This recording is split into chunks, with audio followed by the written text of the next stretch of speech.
tenemos el enorme placer, un lujo que nos regala ellos primero y la Universidad Nacional, de recibir a dos personas que trabajan hace 24 años en un hospital de gestión estatal al servicio de una población que ha sufrido mucha discriminación y sin embargo han tenido la resiliencia necesaria como para darle el lugar que se merecen y el servicio médico, la atención de la salud que se merece.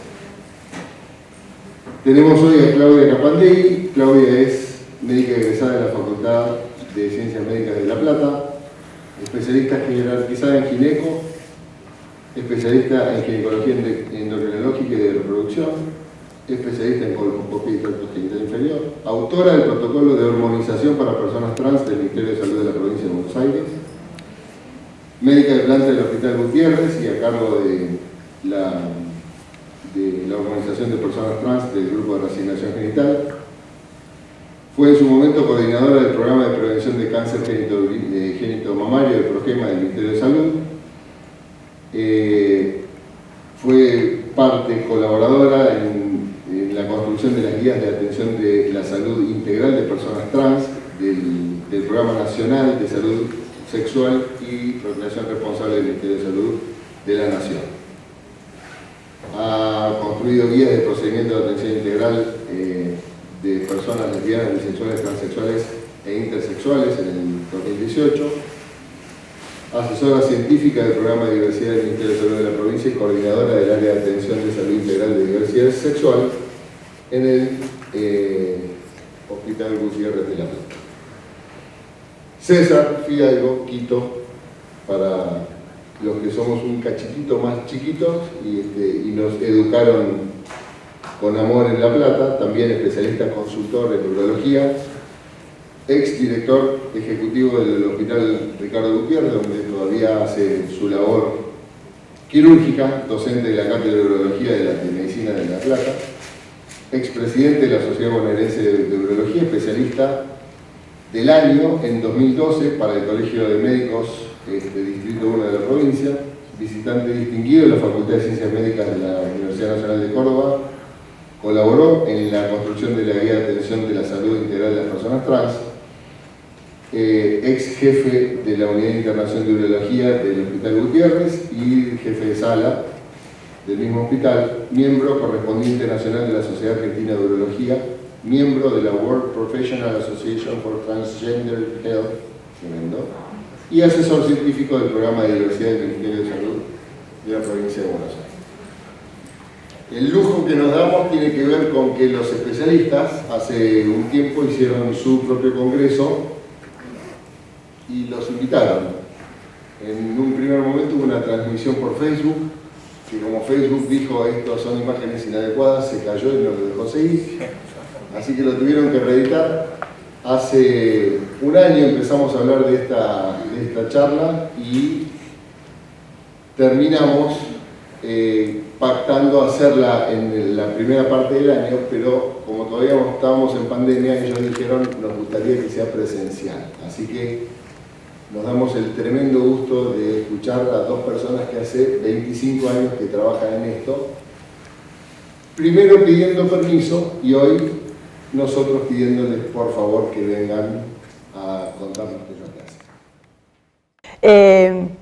Vamos a tratar de contarles, por ahí no con tanto tecnicismo, pero sí contarles por ahí cómo fue a lo largo de todos estos años nuestra experiencia, cómo fuimos avanzando, a veces de a poquito y a veces retrocediendo y volviendo a tomar impulso, digo yo siempre, para seguir avanzando en la construcción de lo que hoy es un área de diversidad dentro del Servicio de Urología del Hospital Gutiérrez de La Plata, pero claramente hace 20 y pico de años no nacimos como un área de diversidad, hacíamos cada uno desde su lugar, yo desde gineco, ellos desde urología, íbamos poniendo un granito de arena que no nos dimos cuenta que hoy, no les digo que es una playa, pero está bueno, hay muchos granitos de arena juntos. Yo les voy a hablar un poco acerca de lo que es la salud integral de la población trans. Esto de salud integral lo van a escuchar porque voy a hablar muchísimo acerca de lo que es la Ley de Identidad de Género, y en su artículo 11 habla de salud integral. Y realmente a veces cuesta poner en marcha lo que es la salud integral o entender lo que es la salud integral. Seguramente esto lo recontrasaben, pero siempre empiezo por ese inicio, la vía una vez, donde empezamos con esas primeras definiciones como para que si llegara a haber alguna duda, todos vamos a hablar el mismo idioma. Cuando hablamos de sexo, sabemos que hablamos de las condiciones biológicas y físicas que tiene un cuerpo. Podemos hablar de los cromosomas, de los genitales externos e internos, de los estados hormonales, de los caracteres sexuales secundarios. Cuando hablamos de género, ya le damos una significancia social a esta cuestión, ya no solamente con lo biológico, sino que vamos viendo qué es lo que se construye como diferencia entre los dos sexos. Históricamente había. Yo soy muy grande, ustedes que son muy jóvenes, esto les va a parecer en la época de los dinosaurios, pero cuando yo nací, mi papá no entró a la sala de partos, obviamente, él estaba afuera con mis abuelos, mis abuelas, y se prendió una luz. La luz rosa era una nena y la luz azul celeste era el varón, porque aparte, imagínense, década del 70, principio del 70, no había ecografía, entonces uno descubría el sexo de ese bebé en el momento mismo que nacía. Y después se pintaban y te compraban la ropita, si eras nena todo era rosa básicamente, el celeste no existía, y si eras un varón era todo celeste o azul y no existían otros colores. Y los juguetes también tenían que ver, entonces también esto de que se construye alrededor esas diferencias que se van construyendo en forma social entre los sexos. Tiene que ver con los juguetes, tiene que ver con el género de crianza que se le llama hoy, cómo vamos generando en esa persona determinados gustos, porque en definitiva los padres somos los que a veces vamos marcando un camino. Se van marcando roles y estereotipos, estos que estábamos hablando recién, varón, una pelota, la nena, la escobita y la muñequita, o sea, vas a limpiar y vas a ser una madre el resto de tu vida, no hay, a veces parecía que no había otra opción. ¿Qué hablamos cuando hablamos de identidad de género? Porque ahora vamos a ver la ley es la Ley de Identidad de Género, que se sancionó en el año 2012, pero ¿qué es la identidad de género? La identidad de género es una vivencia interna e individual del género tal como cada persona la siente profundamente. Es básicamente lo que yo siento, lo resumo ahí. Nací mujer porque vieron que tenía una vulva, prendió la luz rosa, me fueron criando como una nena, pero además de todo eso, yo cuando fui creciendo me fui identificando como mujer. Pudo haber pasado que me hubiese identificado como varón. Y hoy sería Claudio el que le está hablando.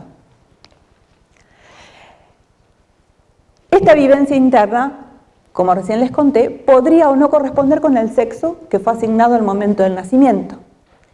Y va a incluir esto de la vivencia personal del cuerpo. ¿A qué se refiere? A que existen, y hoy cada vez más, diferentes métodos por los cuales podemos cambiar nuestra apariencia si no estamos conformes con la misma. Métodos hormonales, métodos quirúrgicos y métodos también de otra índole, por ejemplo, depilación definitiva. Hay otros métodos también. Y también tiene que ver con otras expresiones de género, esta identidad de género. Cómo hablo, los modales, cómo me expreso, cómo me visto, cómo me corto el pelo, etc. Nunca vamos a diagnosticar una identidad de género, básicamente. Después de lo que estuvimos charlando, ninguno de todos nosotros, por más que seamos un capo en cualquier cosa, nunca vamos a hacer un diagnóstico. Le vamos a preguntar a la persona que tenemos enfrente, ¿cómo te sentís? ¿Cómo te identificás vos? Contámelo. Es un sentimiento, me lo va a tener que contar si tiene ganas. Hay variantes de identidad de género, porque los médicos estamos acostumbrados que todo lo tenemos que separar, clasificar, enumerar básicamente. Entonces también lo fuimos haciendo con esto. Identidad cisgénero es cuando no hay una discrepancia entre lo que yo siento y ese sexo asignado al momento del nacimiento. Y cuando hablamos de una identidad transgénero o trans, decimos que hay una discrepancia con ese sexo que fue asignado al momento del nacimiento. Y cuando hablamos de trans, como como generalidad en sí, lo que hacemos es hablar como de un término que está considerado como un paraguas donde va a involucrar muchas identidades. Es un gráfico, tómenlo como para ordenar a veces cuando uno no la tiene tan clara, pero básicamente trans, y dentro de los trans también hay una división, porque entre ellos mismos también hay una división, y te dicen, no, yo soy mujer trans, yo soy varón trans, o yo no me identifico ni como mujer ni como varón trans. Yo voy para queer, o bigénero, o género fluido, o agénero, y esto es dinámico, esto sigue sumándose otras definiciones, que son técnicas y por ahí no hace a la consulta en sí desde la medicina, pero está bueno a veces poder entender de lo que estamos hablando. Orientación sexual. La orientación sexual es otro tema también. Es la atracción erótica y afectiva que las personas sienten hacia otras personas.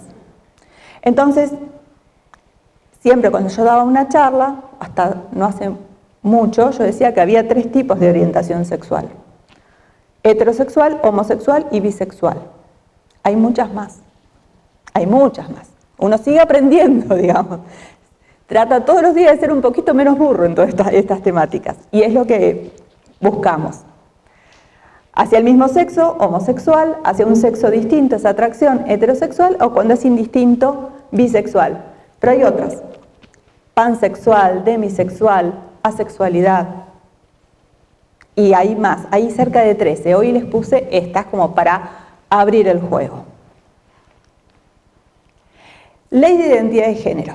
Esta ley de identidad de género, para nosotros que venimos trabajando mucho antes de que se pensara que algún día en la República Argentina iba a existir una ley de identidad de género, se sancionó en el año 2012, para nosotros es muy importante, el 9 de mayo del año 2012, el próximo año se van a cumplir los primeros 10 años de esta ley, es una ley joven, pero con mucho peso. Es la 26.743, y acá les signifiqué 4 palabras que a mí me parecen fundamentales. No es una ley larga, son 12 artículos, muy fácil de leer, y todos los que básicamente estamos apuntados a este tema debemos leerla y comprender cada uno de los artículos. Pero estas palabras me parecen que son las palabras claves que involucran a la ley de identidad de género. Dice, para poder acceder a un tratamiento hormonal, a los tratamientos quirúrgicos, debían iniciar un proceso judicial y había un juez, después de analizar un montón de peritos de las especialidades que se les ocurran y de las que no se les ocurran, iban a observar a esa persona, iban a dar un dictamen y el juez iba a decir, se puede operar, no se puede operar, corresponde al tratamiento hormonal, no corresponde. Eso quedó totalmente vetado a partir de la ley de identidad de género. Entonces, acá la tenemos. Derecho a identidad de género, eso básicamente inicia así la ley. El artículo 12 garantiza el trato digno. ¿Qué es el trato digno? Es poder respetar, sería la obligación de respetar, la identidad y el nombre de pila adoptado por la persona, aunque no coincida en el documento.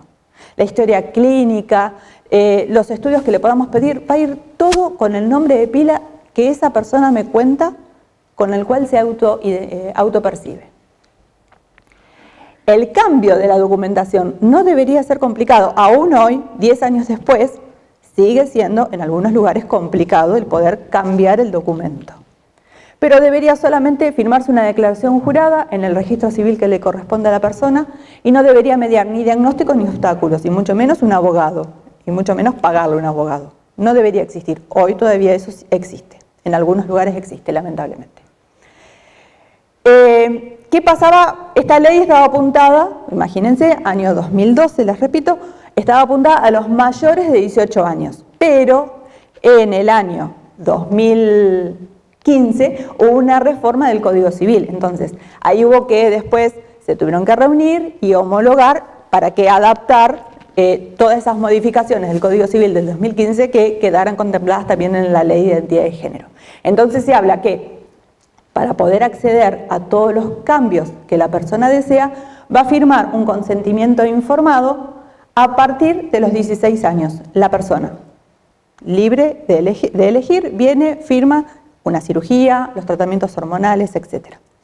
¿Qué pasa con los menores de 16 años? Van a tener que firmar ese consentimiento el adolescente involucrado, los padres, y si los padres no están de acuerdo y se oponen, ahí sí interviene el abogado del niño, sin ningún costo. Artículo 11, entonces. Derecho al libre desarrollo personal. Fue reglamentado este artículo, quedó huérfano, y fue reglamentado 3 años después de la sanción de la ley, en el año 2015. Y es el acceso a la salud integral, que por eso hoy estoy hablando. Involucra las cirugías, los tratamientos hormonales, no hay una autorización judicial que medie en todo esto, solo la firma del consentimiento. Y estas prestaciones fueron incorporadas al plan médico obligatorio a partir del año 2015. ¿Qué quiere decir esto? Que, primero, ¿cuáles son los procesos de modificación corporal del artículo 11? Son parte de la estrategia del abordaje de la salud integral de las personas. Es una decisión personal, yo no le debo decir qué es lo que tiene que hacer. Me va a tener que contar qué es lo que desea, hasta dónde quiere llegar, cuáles son los cambios que desea lograr, y después yo evaluaré si son posibles o no. Y le contaré por qué son posibles o por qué no son posibles a veces de llegar de acuerdo al deseo de la persona. Y tiene que ver con la hormonización, con las cirugías y con otras técnicas y estrategias que no son invasivas. Por ejemplo, como hoy les conté más temprano, la depilación definitiva o los tratamientos de fonoaudiología para readecuar el timbre de la voz de acuerdo al género autopercibido.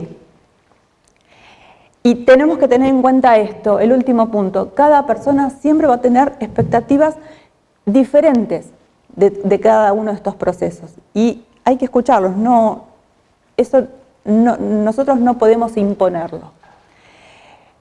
Los efectores del sistema de salud, ya sean del sector público o privado o del subsistema de las obras sociales y prepagas, deben garantizar que los derechos que están enunciados en la Ley de Identidad de Género se cumplan.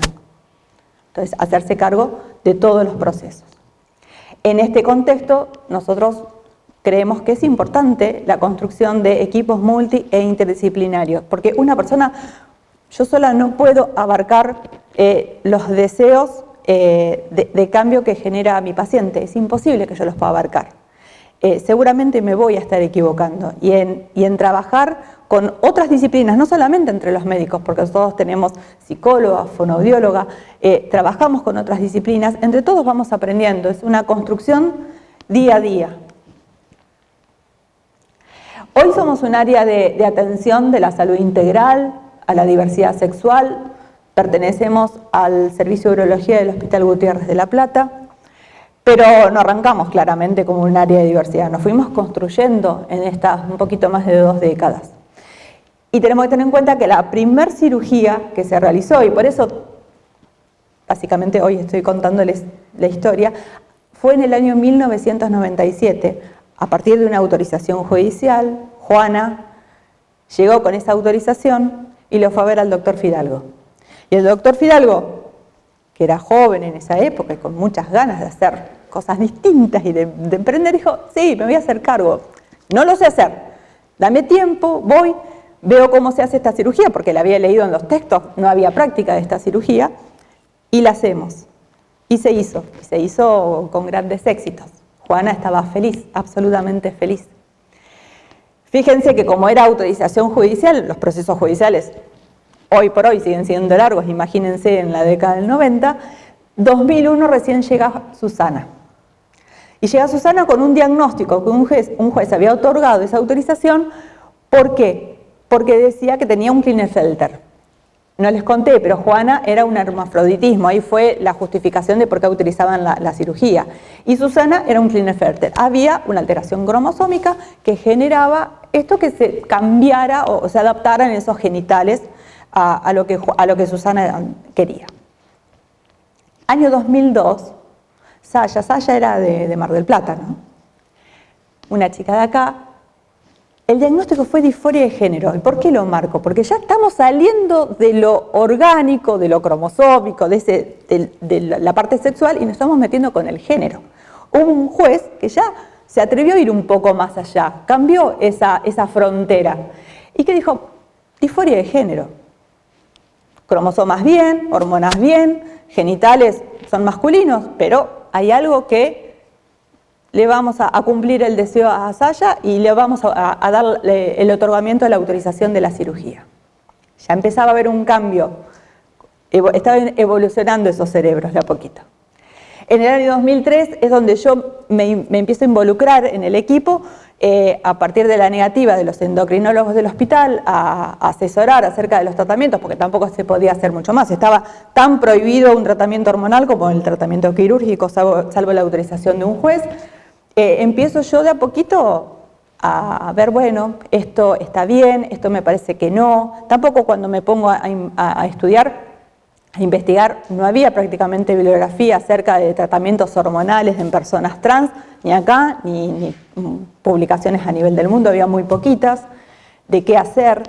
Eran básicamente consejería, era preguntarle con qué te estás hormonizando y eran recetas magistrales. Ah, no, porque mi amiga me dijo que me coloque 2 Perlutal y que me tome 5 comprimidos de este anticonceptivo por día y que después... Pará, vamos paso a paso, vamos a rever todo esto. Esto me parece que no debe estar bien al principio, yo decía, pero tampoco tenía mucha idea.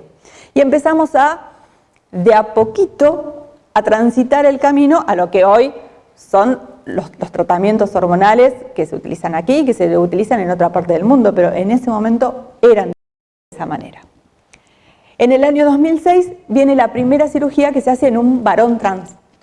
Fue la primera cirugía, duró... no me acuerdo, un montón de horas, como 7, 8, 9 horas. En esa cirugía se le hizo todo, la mastectomía, se sacó el útero, las trompas, los ovarios y se le hizo la faloplastía. Y se le colocaron, si mal no recuerdo, las prótesis testiculares también. Fue eterna esa cirugía. También fue con éxito. Hoy no la hacemos claramente de esta manera, después el doctor les va a contar cómo hacemos el proceso quirúrgico en un varón trans.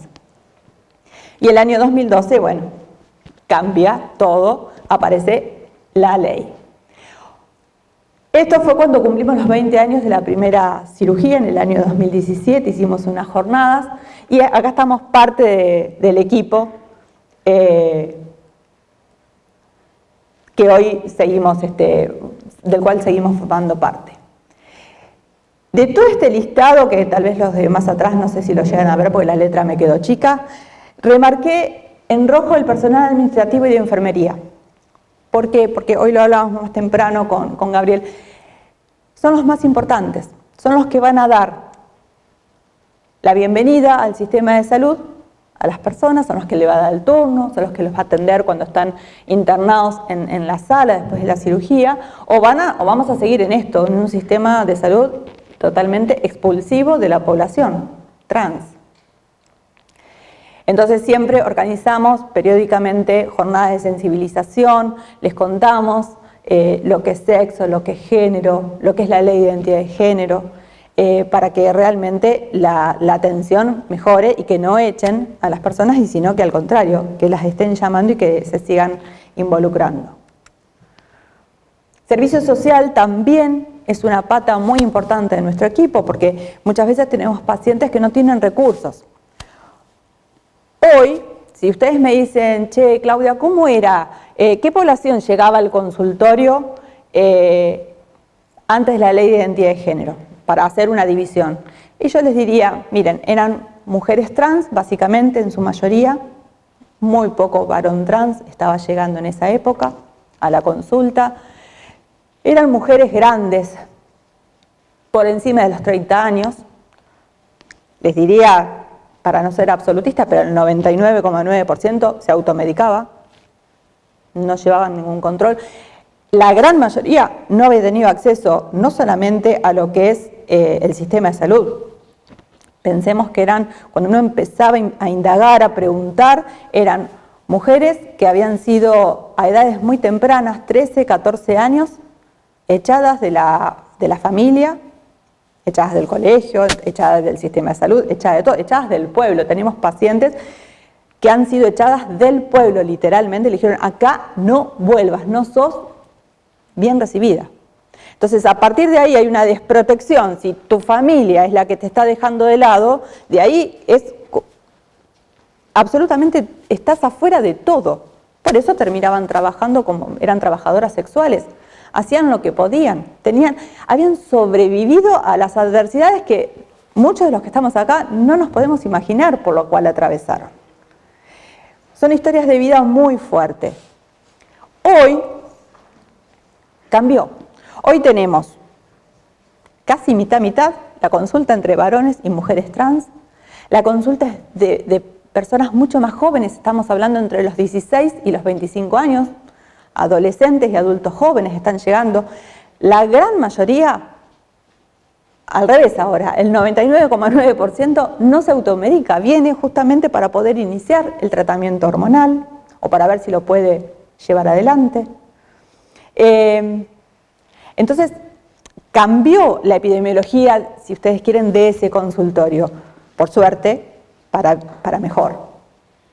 Pero aún así, servicio social, en algunos pacientes que generalmente mayores de 40, nos ha pasado un paciente de Córdoba, que básicamente en Córdoba vivía de la ayuda social, vino a hacerse la mastectomía y no tenía lugar donde quedarse, porque en el hospital la internación generalmente son 24, 48 horas de postoperatorio, y después le decimos, quédate por la zona si no sos de acá, porque así te revisamos, vemos cómo vas evolucionando, y por ahí a la semana, a los 10 días, ya te podés volver a tu lugar de residencia. Ese paciente no tenía ningún recurso, no solamente para dormir, sino tampoco para comer. Entonces, servicio social realmente jugó un papel muy importante, y a veces también juegan papeles importantes en lo que es el conseguir las prótesis mamarias, las prótesis penianas, las prótesis testiculares. Van resolviendo un montón de situaciones que para nosotros nos excede claramente. Tenemos una psicóloga, la licenciada Pineda, que arrancó con nosotros, se unió al grupo, ni bien salió prácticamente la ley de identidad de género, y ella hace no hacemos tratamientos psicológicos a través de ella, si los pacientes necesitan o ya tienen su psicólogo, nosotros o podemos derivar o que siga con su tratamiento psicológico o psiquiátrico como ya venía, pero sí Andrea lo que está es haciendo entrevistas. Ella habla de entrevista abierta para que puedan expresar, para que puedan contar. Muchas veces ahora nuestros pacientes vienen con la familia, entonces que la familia también pueda sacarse dudas y pueda expresar también lo que le está pasando, porque a veces generalmente es un cimbronazo en el núcleo familiar cuando un adolescente dice yo soy trans, o un varón o una mujer trans, y quiero llevar adelante estos cambios. Básicamente acompaña. Nuestra fonoaudióloga, que es la licenciada Sangroni, trabaja en conjunto también con lo que es el servicio de otorrinolaringología de nuestro hospital. Ella va haciendo los tratamientos para la modificación del timbre de la voz de nuestros pacientes. Previamente hay que hacer todo un estudio de que no haya patología en las cuerdas vocales, en la laringe, etcétera, para poder llevarlo con éxito. Y ella se sumó con nosotros más o menos en el año 2013-2014. Y acá pasamos al cirujano plástico, al servicio de urología, que son los cirujanos básicamente que hacen tanto las vaginoplastías como las faloplastías y las mastectomías bilaterales. No me voy a meter, eso lo voy a contar ahora todo el doctor Fidalgo, no me voy a adelantar, pero también trabajamos con el estar en un hospital público también hace que si yo veo que mi paciente viene con los triglicéridos muy elevados, yo lo derivo al servicio, por ejemplo, de clínica médica, o diagnostico una diabetes, también lo derivo para que le puedan hacer el tratamiento, no se lo voy a hacer yo, o la hipertensión al servicio de cardiovascular. Y lo último que les quiero contar es el servicio de gastroenterología. Esto lo incorporamos previo a la pandemia, habrá sido 2017, 2018, que iniciamos este consultorio junto con la doctora Ortiz, que es gastroenteróloga. Lo que hacemos es lo que tiene que ver con la salud anal. Controlar la patología anal, básicamente en general, ¿a quién lo vamos a hacer? En personas personas con útero o con sexo femenino que haya tenido algún diagnóstico de lesión de alto grado. A partir de ahí, una lesión de alto grado hace que puedan derivar a hacer todo el chequeo si hay alguna lesión, tanto en el tracto anal, en el ano y en la porción inferior, para ver si hay también lesiones causadas por HPV. En las personas que mantienen relaciones sexuales por vía anal, en los hombres que mantienen sexo con hombres y en las personas inmunocomprometidas. Básicamente ahí es donde, si uno tiene la posibilidad de derivar para que alguien haga el estudio, serían las indicaciones. Entonces empezamos a hacer esto de hacer el PAP anal, ¿sí? Lo que hacemos es con el Cytobrush, con el que usamos para tomar la muestra endocervical en el cuello del útero, lo colocamos, pasamos en el margen anal, lo rotamos 2 veces 360 grados y después lo esparcimos en el porta. Y lo fijamos como hacemos con el PAP, con el fijador citológico. Y eso lo mandamos a analizar. Y por otro lado, lo que hacemos es, con el anoscopio y con el colposcopio, que los ginecólogos tanto conocemos, hacemos la anoscopía magnificada, de alta resolución.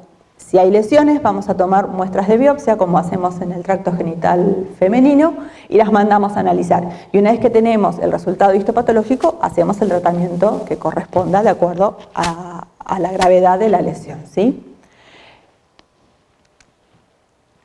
Y ahora, para ya no los aburro más, voy terminando, les voy a contar lo que hago yo en el consultorio.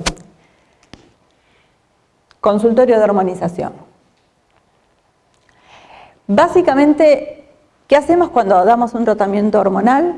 Es inducir una nueva pubertad.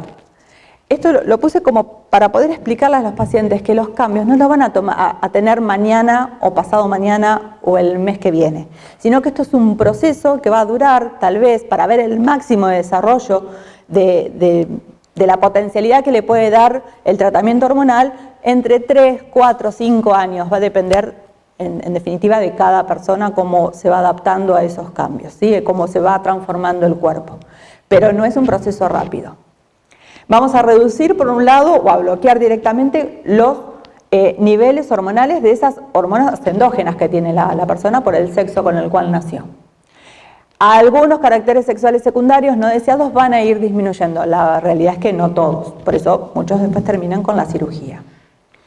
Y esos niveles hormonales que fuimos reduciendo o bloqueando, los vamos a sustituir por las hormonas que la persona, hacia el sexo, digamos, hacia el género que la persona quiere ir transicionando. Y siempre esto, respetando la meta de cada persona. Hasta qué cambios querés, hasta dónde te gustaría llegar, hasta dónde no, cuál sería tu límite. Para eso, el objetivo del tratamiento va a ser cuando vamos al extremo, ¿sí? Después hay un montón de otros grises en el medio o de colores del arco iris, si ustedes quieren, pero el máximo, cuando dice yo soy una mujer trans y quiero todos los cambios, doctora, bueno, entonces, ¿qué voy a buscar? Que en algún momento poder llegar al mismo perfil hormonal que tiene una persona cis de su misma edad, de acuerdo al género al cual quiere transicionar. Entonces, si es una mujer trans, en algún momento del proceso yo sé que tengo que llegar entre 50 y 200 picogramos de estrógeno para que pueda tener los cambios y llevar la testosterona a valores femeninos, ¿sí? Cambiar ese rango. Y al revés cuando vamos por el género masculino. En el consultorio, esto básicamente para que me pueda contar qué es lo que quiere, cómo quiere llegar y demás, es esto, es habilitar un espacio de diálogo, es no marcar un camino a seguir, es generar empatía. La empatía no es una materia que esté dentro de la facultad, no la van a aprender. Uno tiene empatía o no hacia la otra persona, pero es lo que tenemos que generar, porque si no, no me va a contar, si no, no va a ser totalmente sincera o sincero en lo que quiere. La historia clínica, vamos a apuntar siempre a una historia clínica completa. Hagamos lo que hagamos en medicina, siempre tenemos que hacer una buena historia clínica. Tenemos que contar muy bien cuáles son los efectos a los cuales puede arribar, los plazos, los tiempos en los cuales va a tardar en llegar a esos cambios. Tenemos que aclarar muy bien cuáles son los efectos adversos y las complicaciones potenciales de los diferentes tratamientos. en un lenguaje que sea fácil de entender por la otra persona. Y si se está autohormonizando, no decirle, listo, esto no, a partir de ahora, no, porque si no es algo autoritario, sino que revisemos, ¿con qué te estás autohormonizando? ¿Qué estás tomando? ¿Qué te estás aplicando? ¿Cada cuánto tiempo? Bueno, mira, esto, un perlutal, un inyectable cada 15 días no es lo adecuado porque las complicaciones que nos van a traer son esta, y yo te puedo ofrecer este otro tratamiento que si bien es un poco más lento, pero a la larga va a traerte menos complicaciones. Inclusive hay veces que cuando hay, por ejemplo, un evento de tromboembolismo, sabemos que hay una contraindicación absoluta a seguir recibiendo hormonas, entonces tenemos que evitar llegar, por ejemplo, a esa situación tan extrema. Estos son los cambios que generalmente podemos lograr con los tratamientos de modificación corporal hormonal en una mujer trans. La gran mayoría lo que busca es esto, justamente, el crecimiento mamario, el desarrollo de sus glándulas mamarias. Muchas veces terminan colocándose prótesis mamarias, pero el consejo que nosotros les damos es que le den tiempo al tratamiento hormonal, porque va a haber desarrollo de esa glándula mamaria. Seguramente no va a ser el desarrollo total y completo en cuanto a lo que es el volumen mamario que desean, pero si de entrada arrancan, van por todo y quieren ponerse las prótesis, seguramente el volumen de esas prótesis que se hayan colocado luego del desarrollo de esas glándulas para el tratamiento hormonal a veces es excesivo y después quieren sacarse y cambiarse las prótesis. Entonces, que vayan paso a paso, que vayan tranquilas, que no desesperen, que bajen los niveles de ansiedad. Para eso hay que charlarlo, hay que explicarlo mucho, darle 1 o 2 años al tratamiento hormonal desde el momento que estamos con el perfil, en este caso femenino, ¿sí? Una vez que ya estamos con los niveles de estrógeno que deseamos y los niveles de testosterona que aconsejamos en esa mujer, a partir de ahí que empiecen a contar ese año, esos 24 meses, para ver cuál es el máximo de desarrollo. Y a partir de ahí que si decide colocarse prótesis, que sean las prótesis adecuadas para ella. Va a haber una redistribución de lo que es la grasa corporal. La grasa se va a ir de a poquito depositando en lo que son las caderas, en lo que son los muslos, se va a ir afinando un poquito la cintura. También se va a depositar las glándulas y va a colaborar en el aumento del volumen mamario. La piel, esto lo marcan siempre. Ay, doctora, lo que me cambió la piel. Es una piel divina, porque yo antes era grasa, llena de granitos, y ahora está bárbara. Está suave, está elástica, está tersa. Eso lo notan absolutamente siempre y les encanta. Vello corporal. Ahí tenemos todo un tema. Yo les digo, no hacemos magia. Hacemos la mejor medicina que podemos hasta ahora basada en la evidencia científica que hay. Y la realidad es que no podemos hacer que la barba absolutamente deje de crecer, ni en 1, ni en 3, ni en 5, ni en 20 años. Eso no es una cuestión de tiempo. Lo que sí vamos a lograr, pensemos en un pelo de barba, es un pelo grueso, con un diámetro grueso, con un ritmo de crecimiento muy rápido, y que cuando lo sacan, por el método que sea, muchas veces deja una lesión a nivel de la piel. Entonces lo que buscamos con el tratamiento hormonal es que ese pelo crezca en forma mucho más lenta, que sea mucho más finito y que cuando ya estamos hacia ese camino del crecimiento más lento y del pelo más fino, que si hacen un tratamiento de depilación definitiva tenga mucho más éxito el tratamiento en sí y que muchas veces necesitan menos sesiones para poder llegar al mismo resultado. Pero siempre hay que asociarlo con este tipo de tratamientos. El tratamiento hormonal solo no va a hacer magia con lo que tiene que ver con el pelo. Hay disminución de lo que es la masa corporal, los músculos, un cierto grado de atrofia van a ir sufriendo.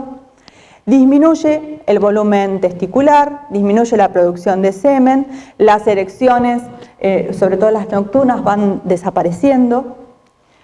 Disminuye a veces también un poco la libido, pero hasta ahora no hay, salvo algunas excepciones, no hay grandes cambios, no es algo que dicen, ay no, yo realmente quiero dejar el tratamiento porque la libido está tan baja. Siempre hay posibilidades de ir regulando cantidad de medicación, dosis o vía de administración que les trae mejores resultados en lo que es este tema. Porque no toda mujer trans no desea utilizar su pene. Hay mujeres trans que tienen relaciones, son sexualmente activas, entonces necesitan de esas erecciones y habrá que ir modificando la medicación para que lo puedan volver a conseguir si es que lo habían perdido. Y estos son los cambios que pueden suceder cuando estamos con un tratamiento de modificación corporal masculinizante. Cuando damos la testosterona, estos son los cambios que podemos lograr. Algunos cambios son deseados, pero algunos cambios que va a generar la testosterona a veces terminan siendo efectos adversos propios, derivados del tratamiento en sí.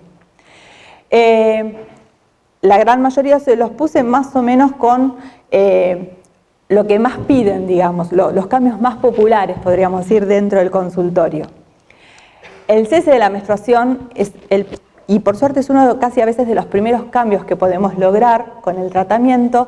Básicamente en los primeros 12 meses el 100% de nuestros pacientes tienen una inhibición del eje ovárico hipotálamo hipófiso gonadal. Lo logramos, a veces más rápido y a veces un poquitito más lento, pero lo venimos logrando. Entonces están felices, ya te aman. Transformarte de golpe en una ídola para ellos porque dejaron de menstruar. Es algo que los atormenta realmente. Para muchos es muy angustiante y muy invalidante para ellos para después realizar el resto de sus tareas. Entonces ya no menstruan. Recordar que hay varones trans que tienen sexo con hombres con pene. Hay riesgo de un embarazo, ¿sí? Entonces tenemos que buscar un método anticonceptivo, porque el tratamiento de modificación corporal hormonal no es un método anticonceptivo.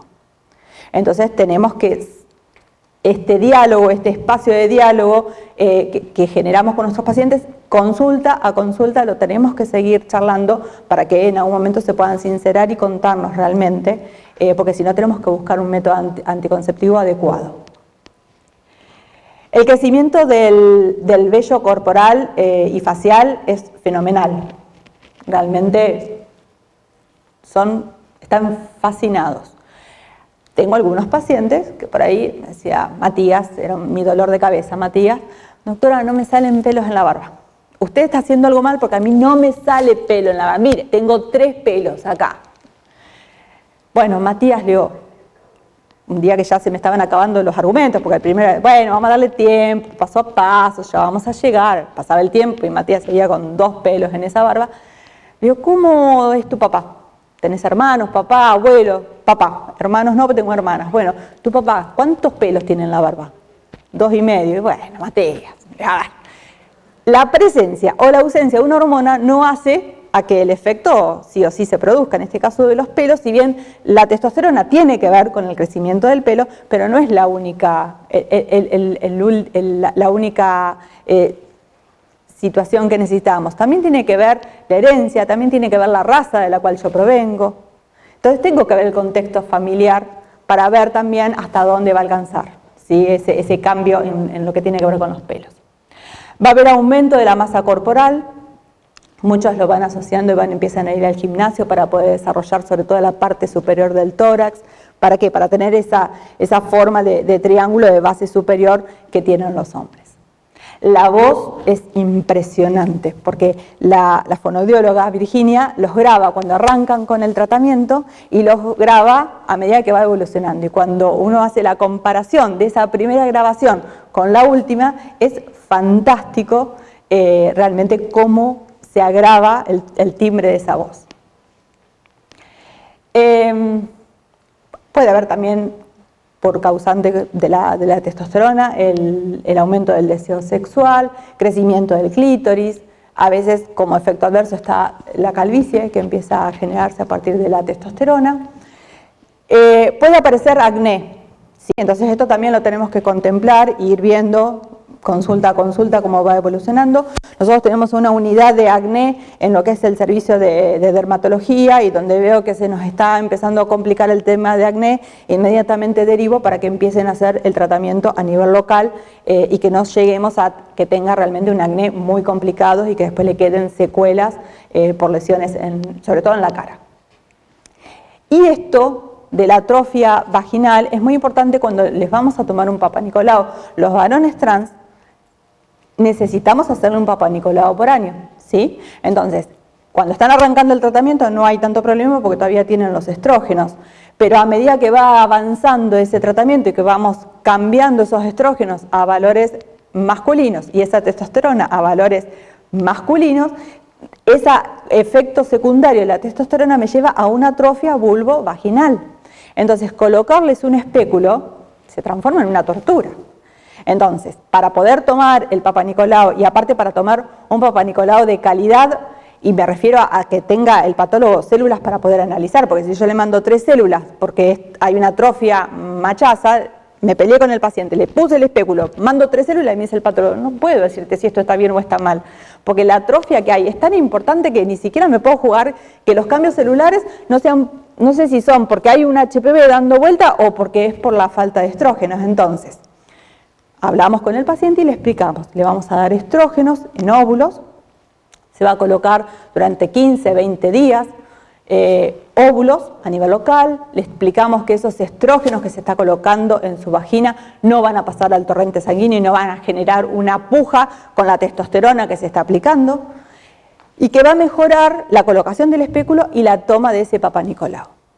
Una vez que terminó de colocarse esos óvulos, al tercer, cuarto, quinto día, a partir de ahí ya puede venir al consultorio para que le podamos tomar el Papá Nicolau, ¿sí? Y si podemos hacer aparte una colposcopía, mucho mejor, y va a tener su control como el resto de la población que tenemos útero. Pero eso es muy importante. Y busquen un espéculo chico, por favor. Espéculo mediano, espéculo grande en un varón trans están abortados del consultorio. Usen espéculos chicos. Y si llegamos a una situación donde realmente no le podemos colocar el espéculo y se está generando una situación de violencia, frenamos y aunque sea, tomamos ese Papá Nicolau con un hisopo. De la misma manera que hacemos en una mujer con una claurosis, ¿sí? Colocamos el hisopo hasta donde llegamos al tope y luego lo sacamos y lo extendemos en el porta. ¿Cómo hacemos el seguimiento de los tratamientos hormonales? El primer año buscamos hacer controles de laboratorio, pesamos, tomamos la presión arterial, por lo menos una vez cada 3 meses. El segundo año podemos hacerlo cada 6 meses y a partir del tercer año, cuando ya vemos que va respondiendo bien nuestro paciente, en forma anual. Algunas reflexiones para tener en cuenta. La ley de identidad de género es pionera en la región, ni les cuento, y también en el mundo es pionera. Fue una de las primeras leyes que se promulgaron a nivel mundial. Es vanguardista, despatologiza por completo los cuerpos y visibiliza la identidad trans. Y esto la hace diferente de otras leyes porque ve la identidad trans no solamente en el adulto, sino que arrancamos desde la niñez. Y eso es lo bueno de esta ley además. Las personas siempre trans pueden enfrentar barreras de atención en los servicios sanitarios porque ahí todavía se siguen generando situaciones de discriminación. Lo hablábamos hoy más temprano, en nuestro hospital, que venimos viendo pacientes desde el año 1997, hoy, en la actualidad, a veces tenemos problemas y tenemos que interceder para calmar las aguas, porque alguna situación se generó con alguna paciente o algún paciente trans. Entonces, es el aprendizaje y la sensibilización de todos los que trabajan con nosotros es muy importante. El entender lo que le pasa al otro achica las distancias. Yo siempre digo que la discriminación en cualquier orden que se dé, no solamente en lo que es la población trans, es porque yo desconozco, porque no la tengo muy clara de lo que le pasa al otro. Entonces, ¿qué hago? Lo rechazo, me lo quiero sacar de encima. Si yo empiezo a entender, si yo empiezo a comprender, yo puedo empatizar con la otra persona y achicar las distancias que en un comienzo tal vez fueron muy, muy importantes. Y siempre es importante que respetemos la identidad de género de la persona. Esto es importante, que hoy estudiantes de medicina, estudiantes en general de cualquier otra carrera, tengan una charla de lo que es diversidad, de lo que es trans. En mi época no existía, olvídense. Mi consulta ginecológica era la mujer cis que vino a buscar un método anticonceptivo. Punto. Ahí se terminaba todo. Ni siquiera a veces podíamos ir un poco más allá. Hoy en la sala de espera de cualquier ginecólogo, no solamente mía, en cualquier sala de espera vamos a tener a esa mujer cis que viene a buscar el método anticonceptivo, pero también tenemos a las mujeres fluidas, a las mujeres lesbianas que vienen a buscar su control ginecológico y que es tan importante que lo realice, porque siempre quedaban afuera de la consulta ginecológica. Parecía que como no venían a buscar un método anticonceptivo no había que hacerles un PAP, no había que hacerles el control de mama. Bueno, y las mujeres trans también están viniendo a nuestros consultorios. Y mujeres trans a veces no reasignadas quirúrgicamente y muchas mujeres trans que ya fueron reasignadas quirúrgicamente, porque después que se operan le decimos, buscate una ginecóloga o un ginecólogo para que te haga los controles. Entonces van a empezar a aparecer cada vez más y tenemos que saber qué respuesta darle desde la ginecología. Siempre garantizar la intimidad y la confidencialidad de la consulta, y lo que no se ve, que encima es lo más importante que quería que se viera muy bien, que es la despatologización de los cuerpos, es el gran desafío para los que venimos con una formación antigua y ya hoy obsoleta de lo que es la medicina. Bueno, y muchísimas gracias, espero no haberlos aburrido.